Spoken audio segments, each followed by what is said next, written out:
Ang leaders, ginakapoy man. Pero we have no choice. Kinanglan namon mag-abakod. Otherwise, maluyahan kita tanan.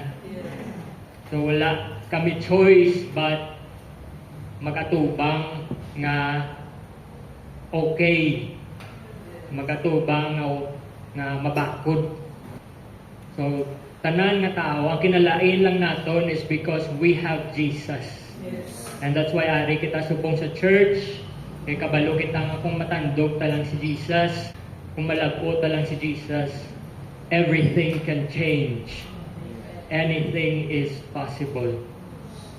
Bisan ano pa nang imo sitwasyon, bisan daw ka imposible, bisan ano pa kadako sa imong mga problema, bisan ano pa ka bugat sa imong ginabatyag, kung nagatuo kita sa Dios, bisan ang imo pagtuo gamay lang, makalagod gina sa kay Jesus, makalagod gina sa Dios. So subong aton nga text ara sa Mark 5:25 to 34. Mark 5:25. So let's all stand as we read the word of God. Verse 25, and a certain woman which had an issue of blood 12 years, and had suffered many things of many physicians, and had spent all that she had, and was nothing bettered, but rather grew worse. When she had heard of Jesus, came in the press behind, and touched his garment. For she said, if I may touch but his clothes, I shall be whole. And straightway the fountain of her blood was dried up, and she felt in her body that she was healed of that plague. And Jesus, immediately knowing in himself that virtue had gone out of him, turned him about in the press, and said, who touched my clothes? And his disciples said unto him, thou seest the multitude thronging thee, and sayest thou, who touched me? And he looked round about to see her that had done this thing. But the woman, fearing and trembling, knowing that was done in her, came and fell down before him, and told him all the truth. And he said unto her, daughter, thy faith hath made thee whole. Go in peace, and be whole of thy plague. So let's pray. Lord Jesus, we thank you for your word this morning. Thank you, Lord, sa kusog nga gina-renew mo kada adlaw, and pag-sustain sa amon kada isa. And Lord, we pray for today, for the anointing of your word, and guide me, Jesus, and give me wisdom as I deliver your word. And kabay pa nga ini nga mensahe magatandog sa balatsagon sa kada isa. And let your spirit work in us. And kabay pa, Lord, nga ang kada isa nga ari subong ikaw magapuno sa ilang mga kinahanglan sa amon kada mga kinahanglan kada isa. And this we pray, Lord, in the mighty name of Jesus. We say amen. Amen. So thank you, Jesus. Please take your seats. So ang title sa ating message subong is When Strength Runs Out. When strength runs out. So kung matiyag mo o ginakapoy ka na, kag daw maubos na imong kusog, this message is for you. So ang eksena na diri, si Jesus bag-o lang balik sa Capernaum. Sa lugar kung diin si Jesus popular, like a superstar. Kay diri sa Capernaum, diri siya nag-spend more time sa pagtudlo, sa pagpang-ayo, kag pag-ubra sa miracle. Kung sa iban pa ginatawag ini nga lugar, ang Capernaum nga ministry headquarters ni Jesus. So, kada balik ni Jesus sa Capernaum, halin sa iban nga lugar, ginadumog ni siya sa mga tao. Ginatipunan, ginasunod-sunod, amo na siya kasikat. Sa sining adlaw, bago lang siya liwat balik sa Capernaum. So siyempre ang bilog nga lugar ginual, gagahod nga ara naman si Jesus. So may imagine nato ang eksena, no? May mga gasinggin nga, oh si Jesus hati. Si Jesus ara naman kuno. Kunila mo di chati lang ko di kung din sa magi kay itabuon ta sa. No? Bantayan ta kung din sa malabay. So kakita na ka muna sa mga celebrity mag-abot.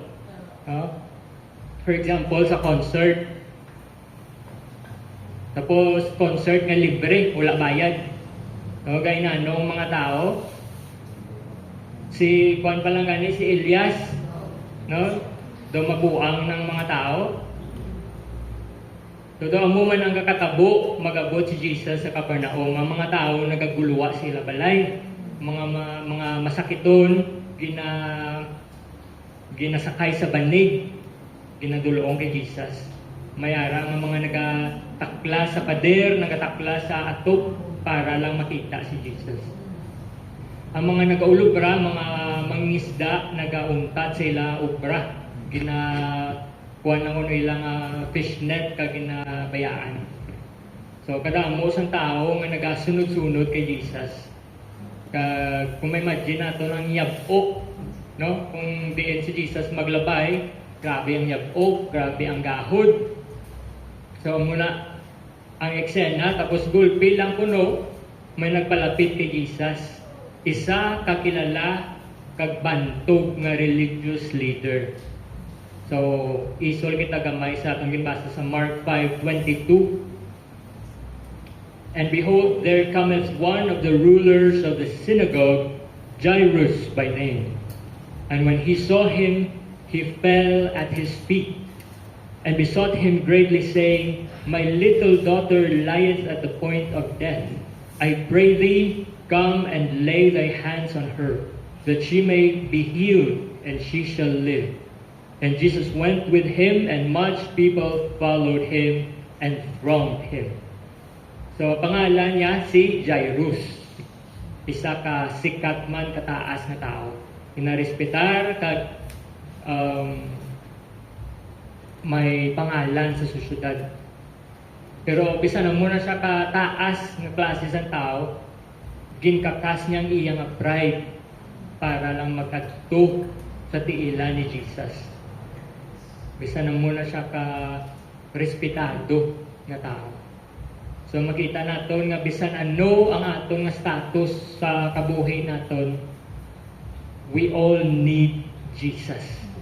Ano pang aton natapusan, ano man aton achievements, ano man aton nga edukasyon, we all need Jesus. Kinanglan talang dulaon ang aton pride kag magpalapit sa Dios with all humility.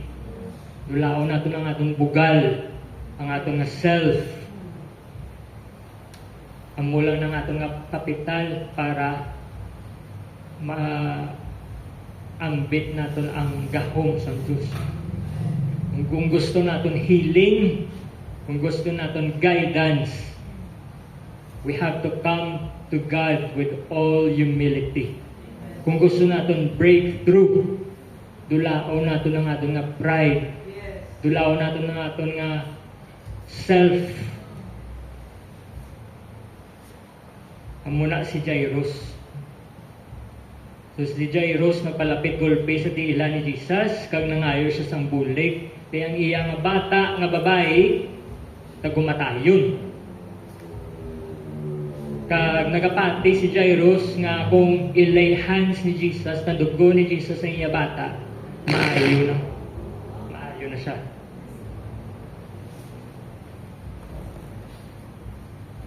So si Jesus nagupod kay Jairus pakadto sa iya nga bata. Kag ang crowd, ang mga tao, ang mamanto ang sunod-sunod sa iya, no? Mga marites. So, gusto nila ma-witness kung ano naman ang obrahon ni Jesus nga milagro. So, may imagine ta mga tao ka ginutok, nagabinungguanay, gatinikluranay. So, tanan nagaulat, makakita sa miracle sa balay ni Jairus. Pero somewhere sa mo nga lugar, chaotic nga lugar. May ato man isa ka babae nga may medical problem. So for 12 years nga nagasigi-sigi iya bleeding ang babae with the issue of blood for 12 years. So magambal kita naga-bleeding, ginadugo nga wala sang puntat. So pinsaron naton 12 years. Ang iya sang babae nga period every month, no? Hindi man na siya hapos lang by regard. So, iya sang babae sa aton nga istorya, 12 years, wala untad, continuous. Sige-sige nga pasakit, sige-sige nga pag-antos, wala sing paway. And since hindi ni siya normal ang iya nga bleeding, sa Jewish law, gina-consider ni siya nga unclean ang babae. But silingon, hindi siya pwede maka-join sa ilang worship, hindi siya pwede palapitan, hindi siya pwede i-hug or hikapon, hindi siya maka-join sa mga celebration. So in other words, kinapalayuan siya sa mga tao. Kaya ang tanan niya nga matandog, kung ikaw unclean, ang matandog nimo unclean naman. Kag ang tanan mga matandog kinanglan tinluan, kinanglan disinfect. So ang babae hindi man siya makasasala. She was just ceremonially unclean. Pero ang tao kung magtrato sa iya as if may sala siya nga ginobra. So grabe, nakasakit emotionally. For 12 years, ikaw lang pero may gaisahan nun. For 12 years, wala isang physical affection. Wala may nag-hug sa imo. Wala may bisan appear sa imo. Wala mga casual na mga touch. Wala nga bunggo lang na wala. Ang appear, ano mag-spell sa appear? Anong mag-spell sa appear? Segue lang. Appear. Appear? Ha? Appear, disappear, one half, one fourth. Mana? Up here. Up here. Una. Contribute. Sulatan nyo kay kanugon. So, ang babae, wala physical affection. Bisan tupad magpungko, magkaon mo ay. So she was lonely for a very long time. Wala siya close friend. Wala may nakaintindi sa iya balatsagon. Tanan niya nga giyo daw sala. Bisan wala man siya ginaobra nga sala. Wala siya sense of belongingness. Wala siya organization na naintrahan kaya hindi siya ganit pwede. Kaya kung basahon ta sa Bible, wala ka man mabasahan nga may ginobra siya nga sala. Amo na nga gin-curse siya. Amo na nga nakuha nga balatian. Or consequence niya nga sala. Wala ta may na-record na may ginobra siya. Nga nag-cause sa iyang balatian. Unlike sa babae nga nadakpan in the act of adultery. Ginambalanta siya ni Jesus nga, go and sin no more. Kaya siya tayang may ginobra nga sala. Sa iya niya, wala may gin-mention si Jesus nga sala, wala siya or judgment, ginheal lang gid siya ni Jesus. So sa Bible, kisa ang balatian, connected na siya sa sala. But not all the time. Now, kung kisa kita yung makajudge, may cancer siya siguro, may ginobra siya. Or, gin-COVID siya. May something it's ginobra. Not all the time, only God knows. Hindi kita ya ka-judge, hindi kita ya ka-himo-himo storya. No? Is a consequence man ina sa aton nga ginubraman nga mistakes. No? Pero kisa hindi man. Is a sitwasyon lang gidya because ang kalibutan, ari kita sa kalibutan, ang sistema sa kalibutan hindi amo. No? Example dira sa Book of John. Sang may ginayo si Jesus nga bulag halin sa pagkatao. Sa John 9 verse 2. And his disciples asked him saying, Master, who did sin, this man or his parents, that he was born blind? So namangkot ang mga disciples kung kay sinuna sa Lord nga nabulag ni siya. Iya bala sala or iya sa mga ginikanan niya? And Jesus answered, Neither hath this man sinned nor his parents, but that the works of God should be made manifest in him. Yes. But silingon, hindi tanan nga suffering tungod may naubra kita nga sala. Hindi tanan nga balatian judgment halin sa Dios. Pero pwede gid na gamiton sa Dios nga para mapakita ang iyang gahom. Para maka-perform si Jesus ng miracle paagi sa atong nga sitwasyon. Amen? Amen. So ang babae sa atong istorya, for a long time, ayawan sa pangita sang remedy sa iyang kondisyon. Pila naka-doctors kuno ang iyang kantuan, naubos na iyang kwarta sang gasto, papulong. Pero wala gid sa may nakaayos sa iya. Siling sa Bible, she was nothing better, but rather grew worse. Kung naglala pagid ang iyang sitwasyon.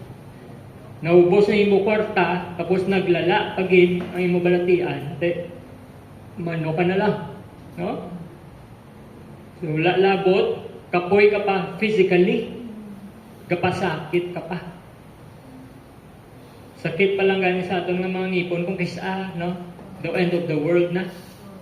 Naguba ng adlaw mo, masakit imong ngipon diretso sa ulo. So, amula na mga gagmay nga mga masakit ba, no? Pero grabe nang pantos na. Kagi ko na sang gamay ko mong gahubag akong ngipon, nakagtan ko pa sa tinapay, ditugid. Garuluwa ka na blasang sakit. Why man ko ginpaklan sa bulong. Nagdo pinabayaan bala. Helpless sa imo. Kag nakapamangkot ko, Lord, anong sala ko, Lord, mahal mo.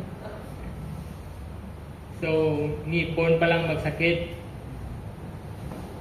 Temporarily lang na. Iya sang babae niya, 12 years. Naubos na iya kwarta, tapos wala pang may gabulik sa iya. Siya lang isa. Bisan emotional encouragement man lang. Bisan moral support man lang. Kaya mo na, kaya mo na. Wala.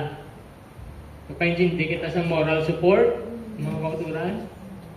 So, moral support means giving someone emotional strength, encouragement, comfort, and confidence, especially when they are struggling, stressed, or facing challenges.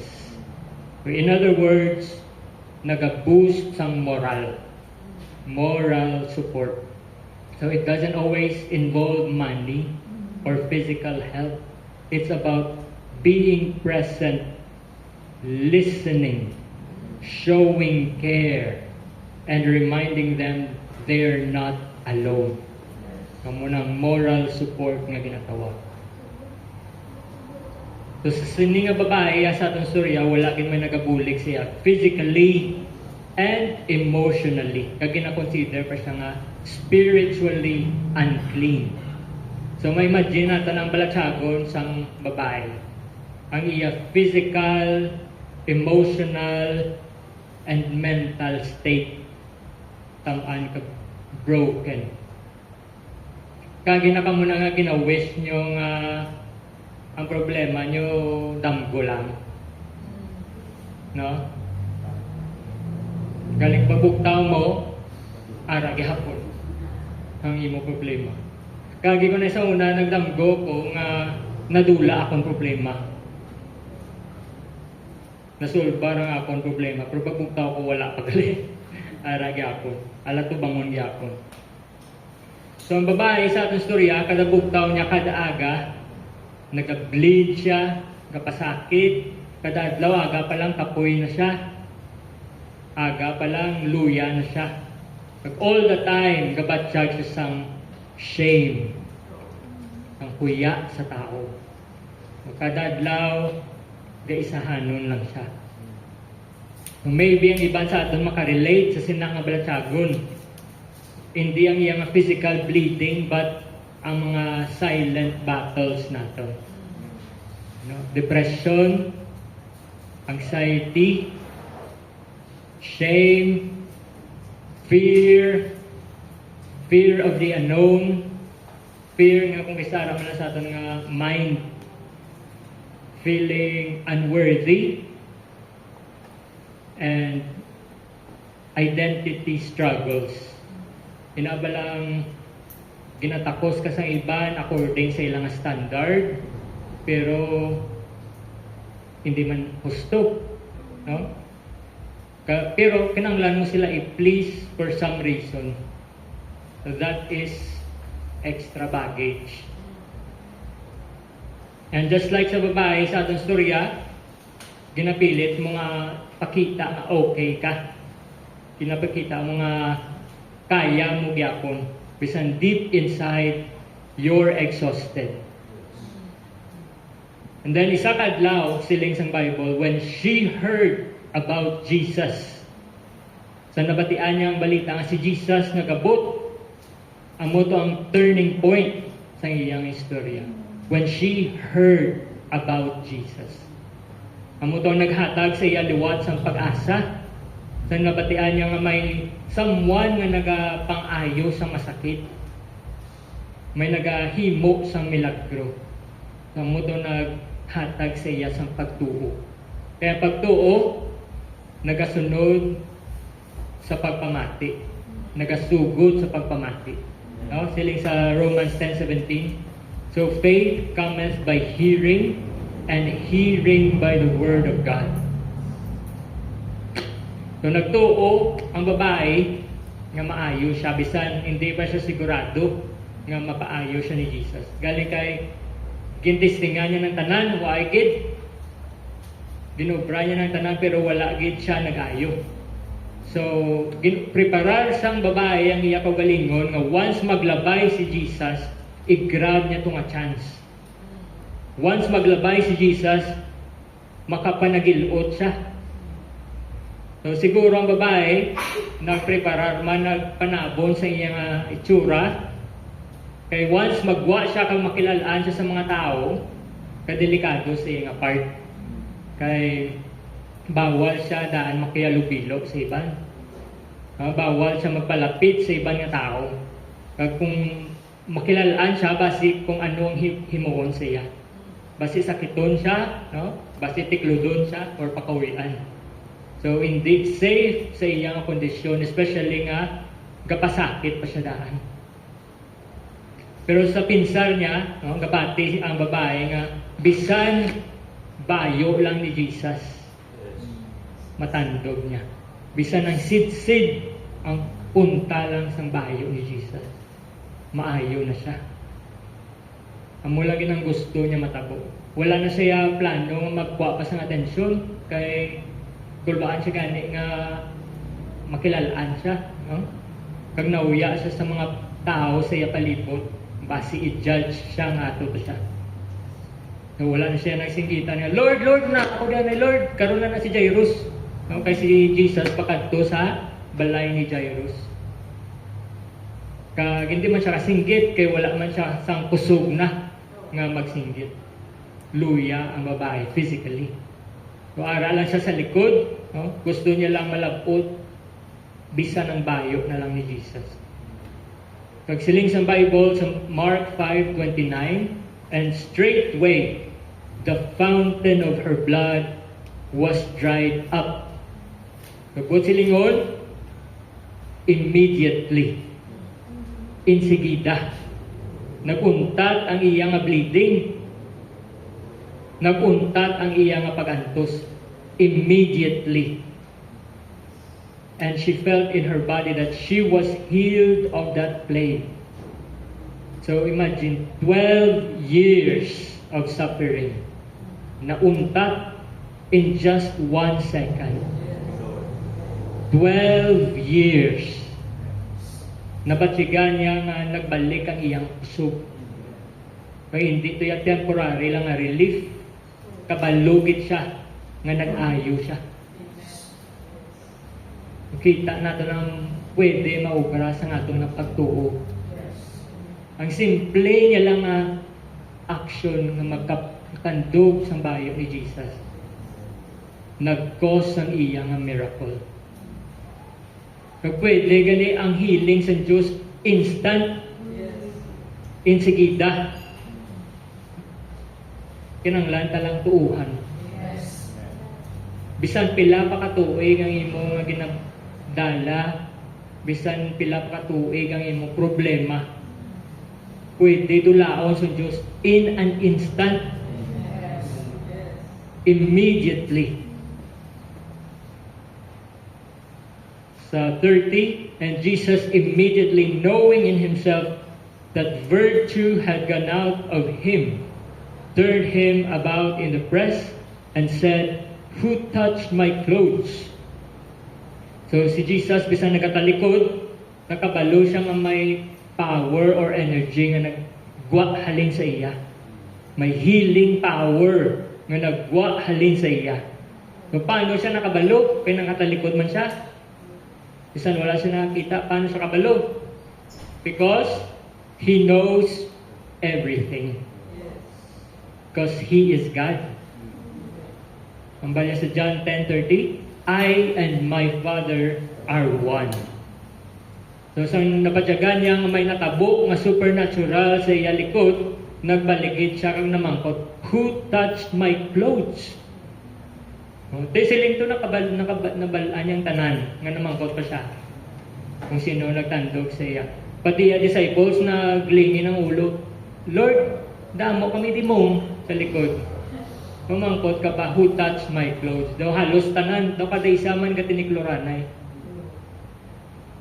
Namangkot si Jesus, hindi tungod wala siya nakabalo, but because gusto niya i-honor or i-acknowledge ang faith sa babae in public.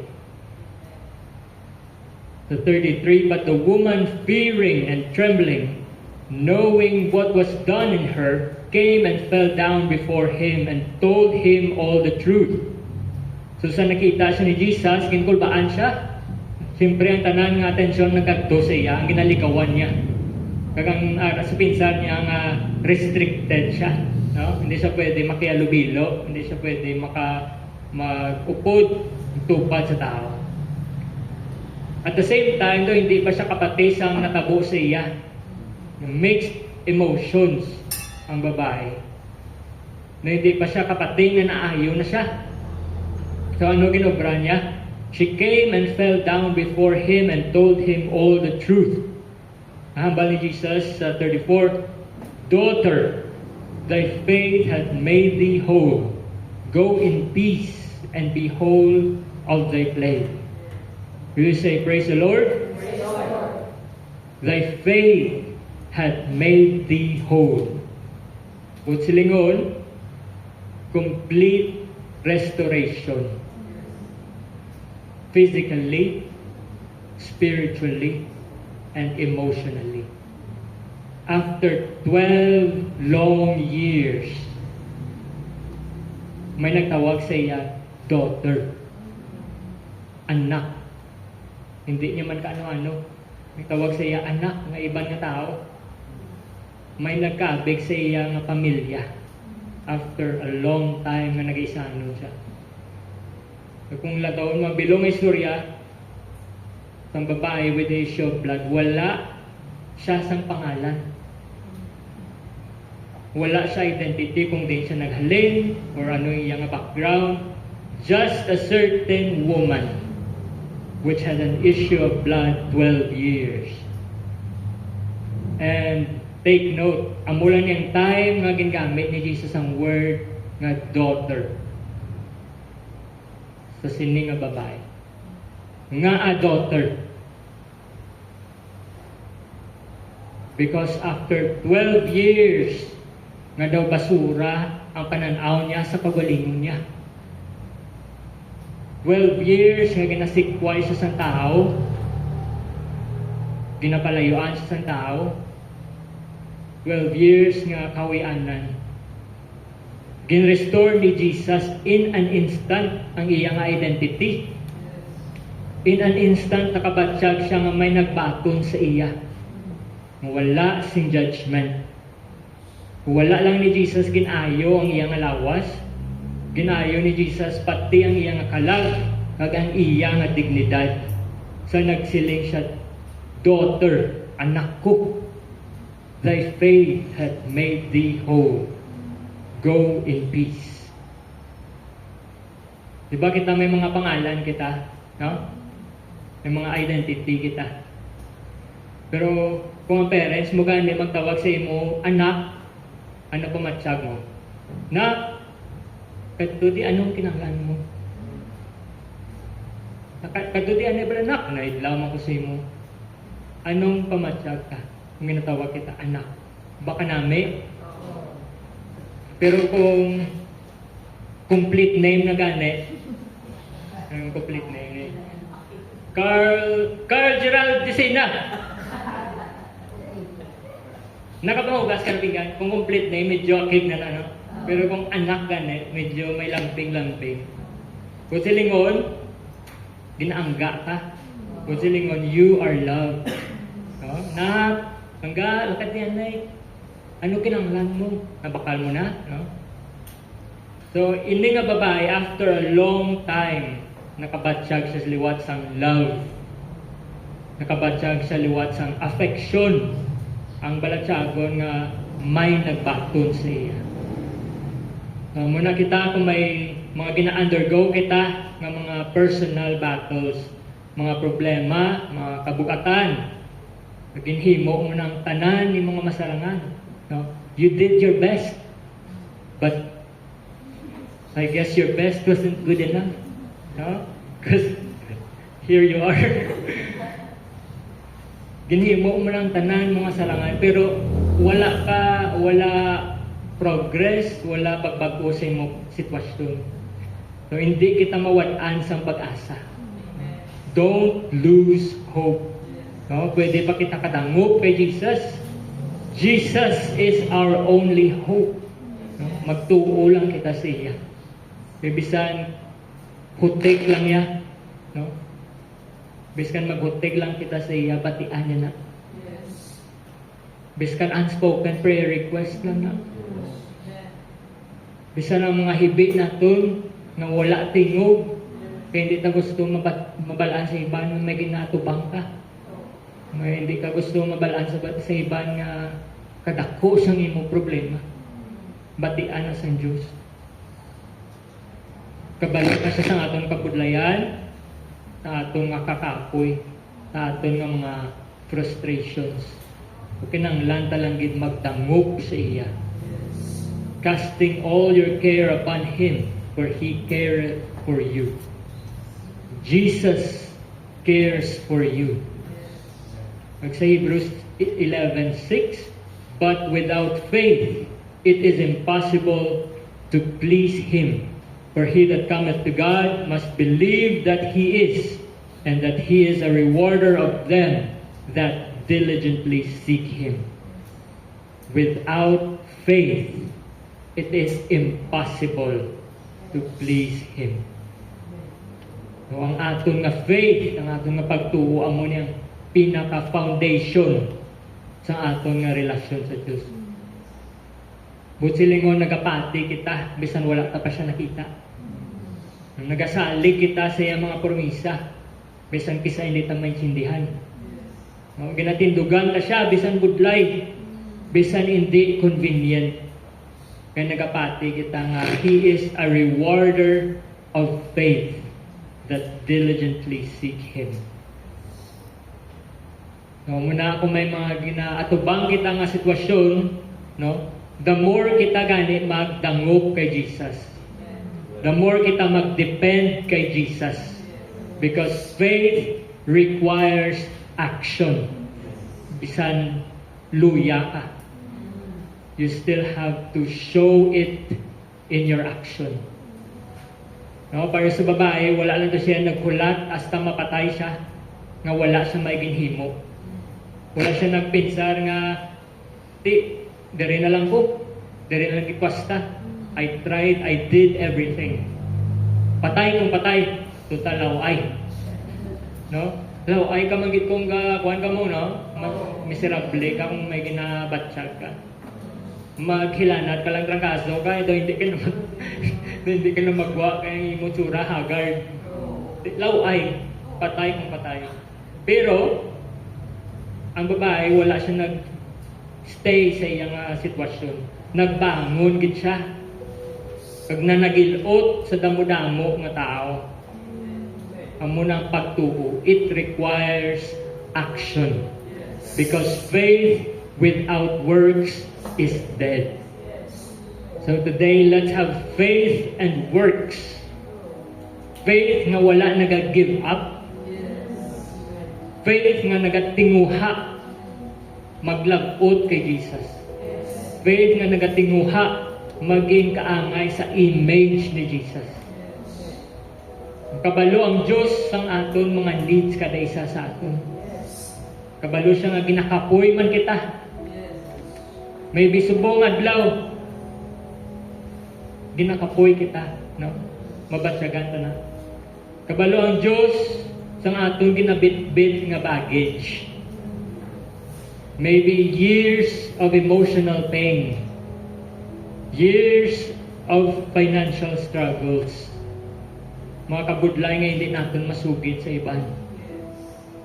Pagkadabugtaw mo, araman yapon the same problem, the same worry, the same burden.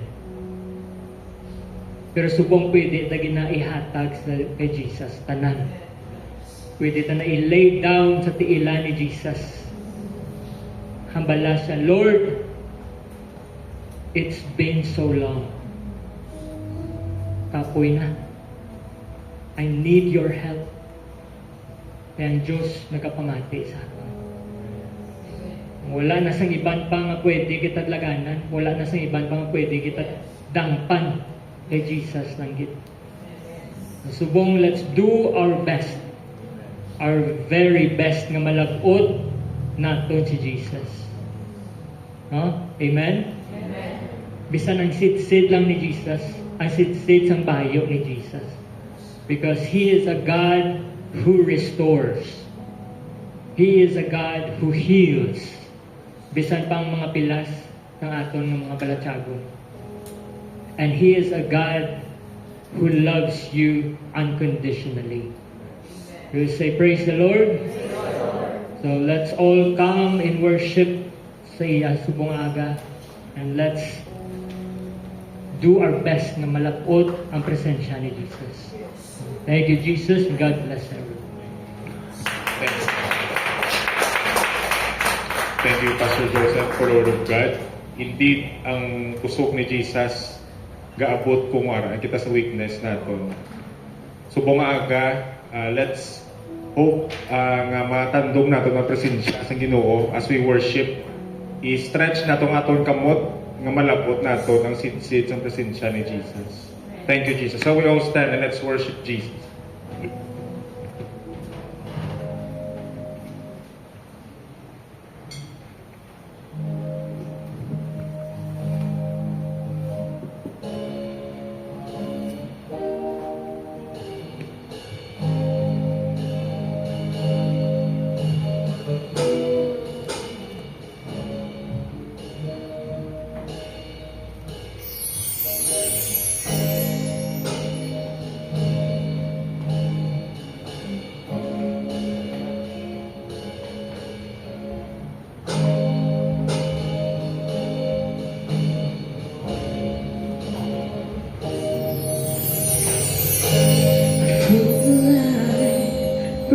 heart's mine, she recalls her carefree day.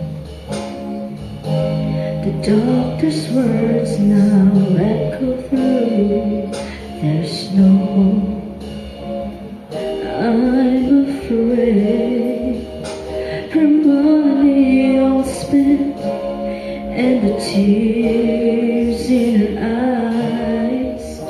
She hears of one who fixes broken bodies, minds, and lives.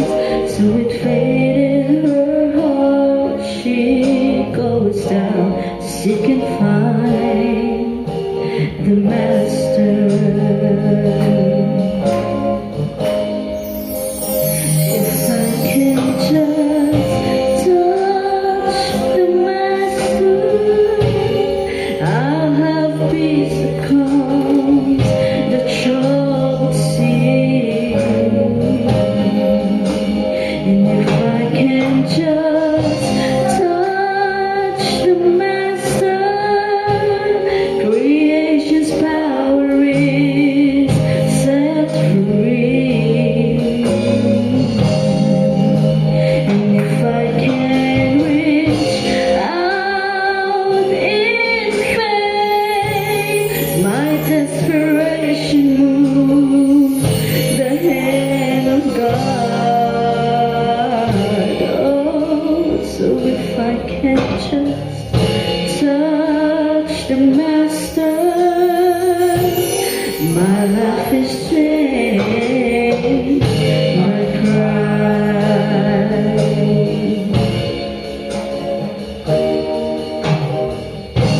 This moment filled with grief and despised by all who know.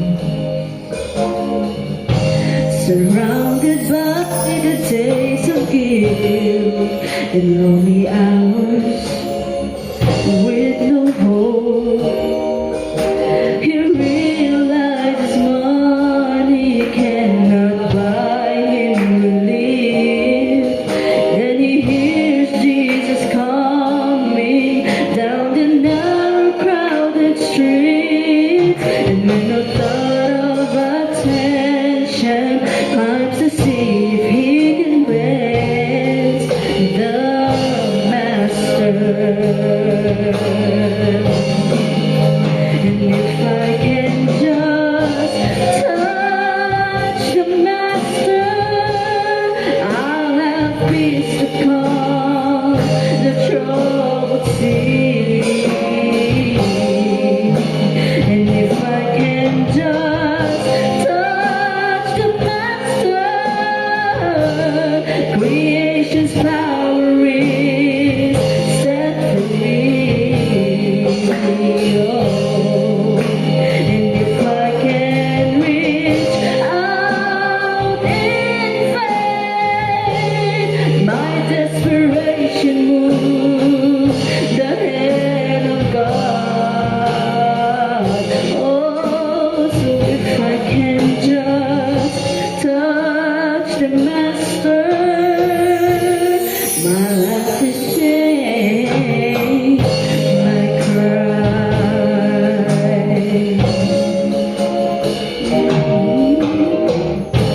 This moment filled with grief and despised by all who know.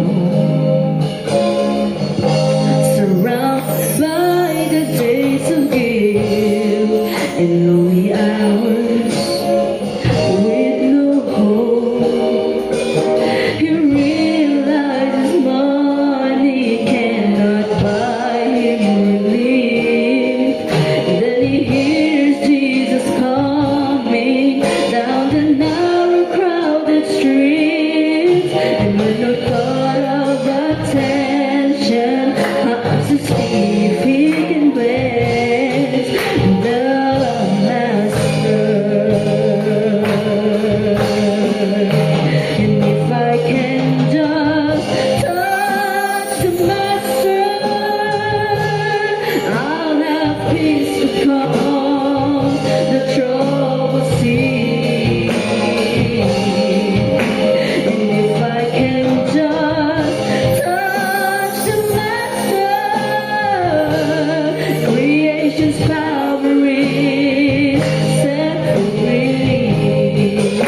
my life is changed by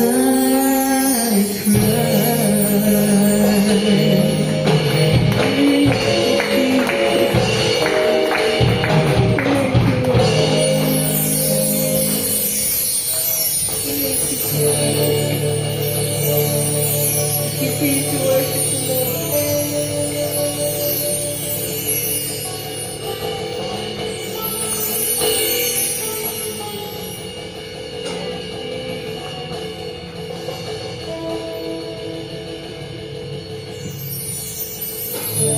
You were the word at the beginning, one with God the Most High. Your hidden glory in creation, now revealed in you, our Christ. What a beautiful name it is. What a beautiful name it is. The name of Jesus Christ, my King. What a beautiful name it is. Nothing compares to this. What a beautiful name it is. The name of Jesus.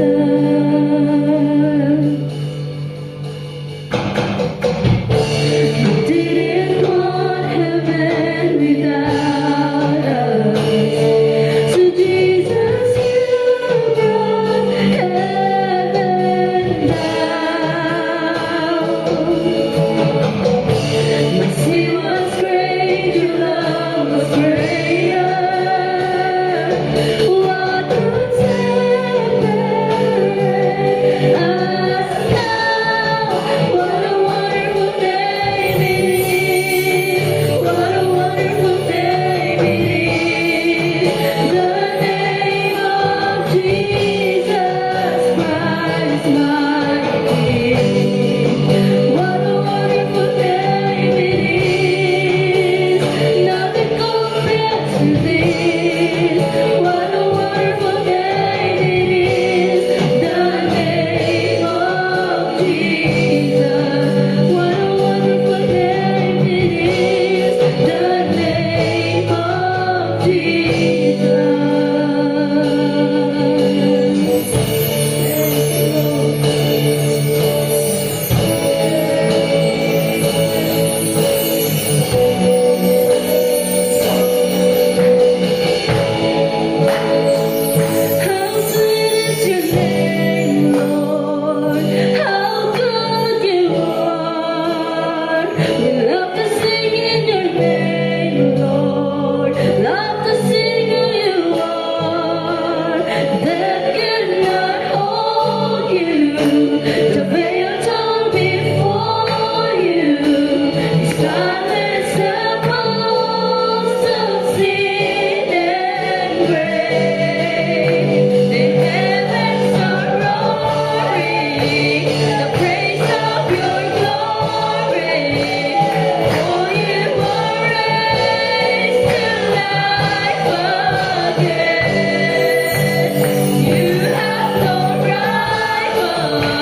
Thank you, Jesus. Thank you, Jesus, for your presence this morning.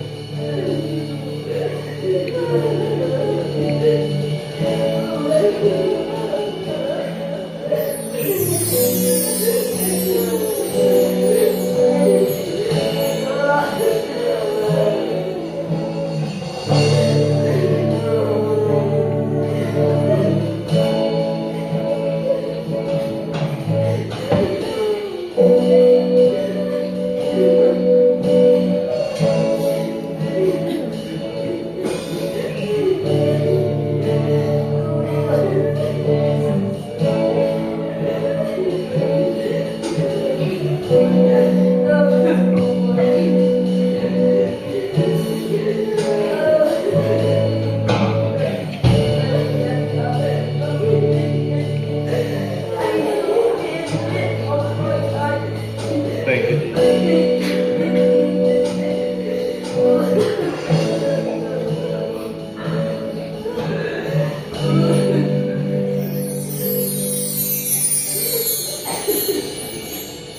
Thank you. By the power of Jesus, habas ang kanta, death could not hold you. The veil tore before you. He even silenced the boast of sin and grave.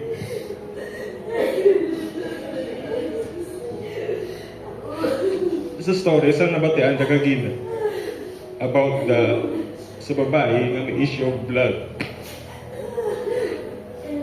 She didn't win the miracle because she was strong. She received it because naglabot siya kay Jesus. Even in her weakness, she tried. That's the only thing ang ginapangita sang Diyos sa atin is maglabot lang sa iya. Kay willing siya maghatag. Maybe may time sa moment na to nga we feel tired, we feel empty, we feel unsure sa mga desisyon sa pangabuhi. But we don't need to be perfect. We don't need a perfect faith. All we have to do is to reach for Jesus. Maski nga purog na kita. Because we know we cannot fill the empty spaces nga kulang sa aton. And we cannot carry ang mga bagay nga hindi ta kaya dalhon. Kaya ang kusog ni Jesus, nag-start kung ubos na kita. Thank you, Jesus, for your presence this morning. Thank you, Jesus, for the Word of God. Nagahatag sa more encouragement that even in our weakness, Jesus, ara ka. May saligan kami. Thank you, Jesus. Thank you, Jesus. Shall we clap our hands again to Jesus?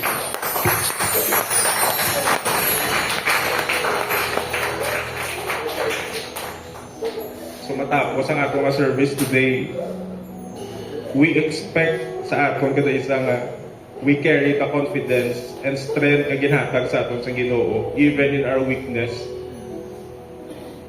We pray man sa mga kauturan naton nga kaluyahan nga ma-regain ang strength nila and passion towards Jesus. Sa mga kauturan tangara sa layo, let's continue to pray for them kag diri man sa ato sa kadaisa. Those empty seats, si Jesus na bahala magpuno pa sa kagiyo kita kag nagalambot sa iya. Thank you, Jesus, for your presence this morning. Salamat kit Ginoo. Napuno naman kami sa buong Domingo. Thank you, Jesus. Thank you.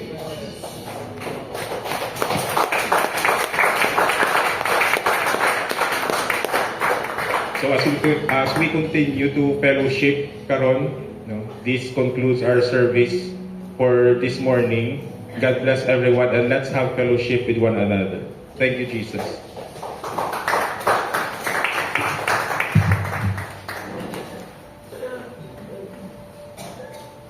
Lord.